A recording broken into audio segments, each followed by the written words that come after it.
My name is Sheila Suswai. I'm 21 years old. I am a law student in Glasgow and I'm currently an ambassador at UK Scotland, which is an organisation that works with looked after young people in Scotland. My name is Harry O'Neill. I'm 21 years old and I'm a third year student at Queen Margaret University. Hi, I'm Dave Taylor and I'm chairing the conference in Second Life. My name's Tabitha McGowan and I'm here at the moment as writer-in-residence.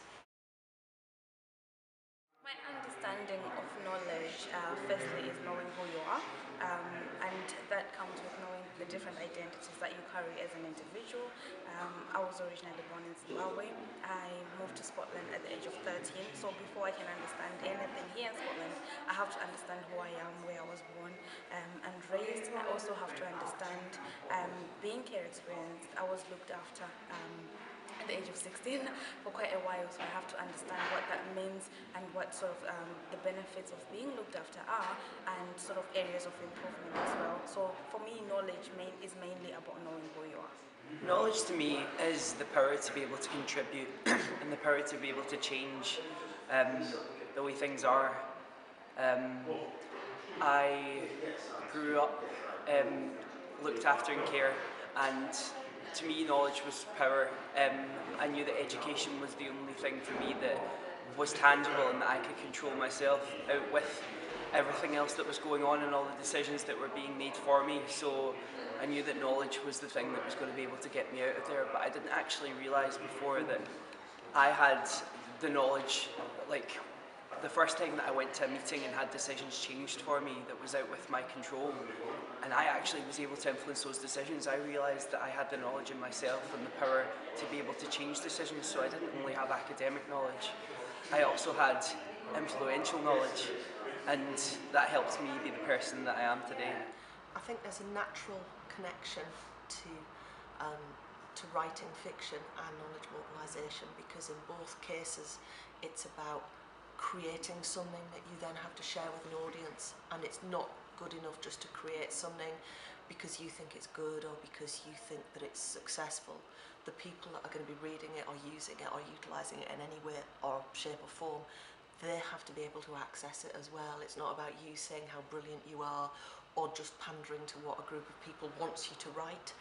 It's about somehow meeting in the middle, and I think that knowledge mobilisation and writing share that need if you're going to be doing it right. So Second Life is an online conference that you can attend in person, where you adopt a computer character. You can talk to the other participants just like we can in real life, watch the presentations and get to vote on the posters and so on. So Second Life is very powerful for knowledge exchange. It breaks down geographic barriers. It also is a great leveler, so that people interact with one another on a level basis. It sort of removes a lot of the body language that people use to assert domination over one another.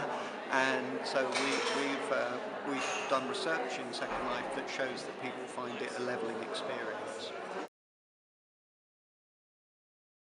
My key message that I think would probably improve people's understanding will be mainly centered around looked after young people, because that's something that I understand, having been looked after as well in a residential children's home.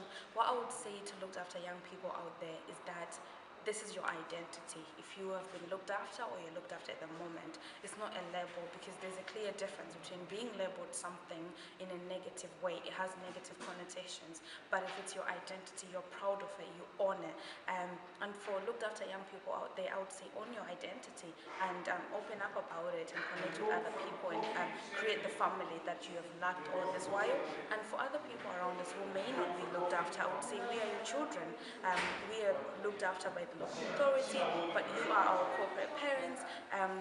I don't know if anyone knows about the Children and Young People Act, which came into play on the 1st of April, which you can do some research on that as well, but that tells you a bit more about being a corporate parent, being a parent to every looked after young person. So just say own your identity and don't be ashamed of it. And once you open up, you realize there's so many other young people out there who have a similar experience with yourself that you can connect with. One message that I would give to people about their knowledge and how they can use it is that it's the most powerful tool you can use. It is, it's influential, it's inspiring, and most of all, if you're coming from a place where you feel like you won't be heard, I've realised from personal experience, if you talk and if you vocalise, 99% of the time people will listen to you and people will hear what you have to say. So yeah, knowledge is a very powerful thing.